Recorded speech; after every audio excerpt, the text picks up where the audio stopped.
মুহূর্তের সবথেকে বড় খবর, ডায়মন্ড হারবারে লড়ছেন না নওশাদ, তবে অভিষেকের আসনে অন্য প্রার্থী দিল। আরও 4 প্রার্থী ঘোষণা আইএসএফের। বৃহস্পতিবার সন্ধ্যায় ফুরফুরা শরীফে সাংবাদিক বৈঠক করে 5 লোকসভা আসনে প্রার্থীদের নাম ঘোষণা করল আইএসএফের নেতৃত্ব। ডায়মন্ড হারবারে আইএসএফের প্রার্থী হলেন মজুন লস্কর। বৃহস্পতিবার সন্ধ্যায় ফুরফুরা শরীফে সাংবাদিক বৈঠক করে 5টি লোকসভা আসনে নিজেদের দলের প্রার্থীর নাম ঘোষণা করলেন আইএসএফ নেতৃত্ব। ডায়মন্ড হারবারে আইএসএফের প্রার্থী করা হয়েছে মজুন লস্করকে। গত কয়েক মাস ধরেই ডায়মন্ড হারবারে নওশাদ প্রার্থী হবেন বলে জল্পনা ছিল।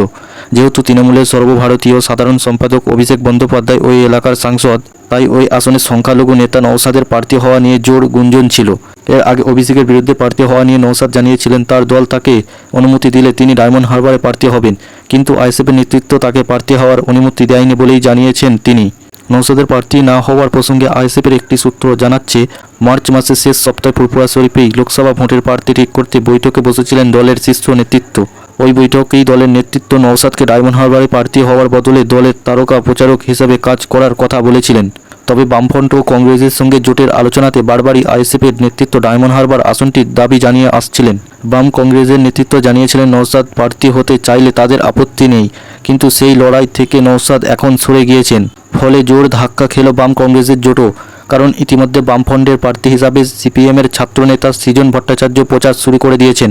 যেহেতু নওশাদের বিধানসভা কেন্দ্র ভাঙড় যাদবপুর লোকসভার অধীন, তাই জেলা আইএসএফ নেতৃত্ব আগাগোড়া যাদবপুর আসনের দাবি জানিয়েছিলেন, কিন্তু কোনো আলোচনা ছাড়াই সিপিএম প্রার্থী ঘোষণা করে দেওয়ায় ক্ষোভ জন্মেছিল নওশাদের দলের। তবে নওশাদ জানিয়েছিলেন এই আসনে সিপিএম নেতা বিকাশ ভট্টাচার্য প্রার্থী হলে তারা আসনটি ছেড়ে দেবেন, কিন্তু সৃজনকে প্রার্থী করার পরেই আইএসএফের নেতৃত্বে যাদবপুরে প্রার্থী দেওয়ার বিষয় তোড়জোড় শুরু করেন। এই সিদ্ধান্ত ঘোষণার ফলে 3 রাজনৈতিক পক্ষের জোট আলোচনা কার্যত ভেস্তে গিয়েছে। যদিও মুর্শিদাবাদ আসনে সিপিএমের রাজ্য সম্পাদক মোহাম্মদ সেলিমের বিরুদ্ধে প্রার্থী দিয়েছে আইএসএফ, নওশাদের দলের এমন অবস্থা বেজায় ক্ষুব্ধ সিপিএম। তারা জানিয়েছিলেন মুর্শিদাবাদের সঙ্গে শ্রীরামপুর আসনে আইএসএফের প্রার্থী প্রত্যাহার করলে জোটের আলোচনা সম্ভব হবে। পাল্টা নওশাদের যুক্তি ছিল আলোচনা করলেই সব সমস্যার সমাধান করা যেত, কিন্তু সিপিএমের একতরফাভাবে প্রার্থী ঘোষণাকে কোনোভাবেই মেনে নিতে পারেনি আইএসএফ। তাই শেষ পর্যন্ত যাদবপুরে প্রার্থীর নাম ঘোষণা করা হয়েছে বলেই দলের দাবি। যাদবপুরে প্রার্থী করা হয়েছে আইনজীবী নূর আলম খান, বালুরঘাট মোজাম্মেল হক, উলবেড়িয়া মফিকুল ইসলাম এবং ব্যারাকপুরে প্রার্থী করা হয়েছে আইনজীবী জমির হোসেনকে। বসিরহাট লোকসভা কেন্দ্রে আবার প্রার্থী বদল করেছে আইএসএফ, নতুন প্রার্থী আক্তার আলী বিশ্বাস। এর আগে প্রার্থী হয়েছিলেন শহীদুল ইসলাম মোল্লা। এছাড়াও ভগবানগোলা বিধানসভার উপনির্বাচনেও প্রার্থীদের নাম জানিয়ে দেওয়া হয়েছে, সেখানে প্রার্থী করা হয়েছে মুর্শিদ আলমকে। এখন পর্যন্ত মোট 13টি লোকসভা আসনে প্রার্থী দিয়েছে আইএসএফ। আজকে এই পর্যন্তই।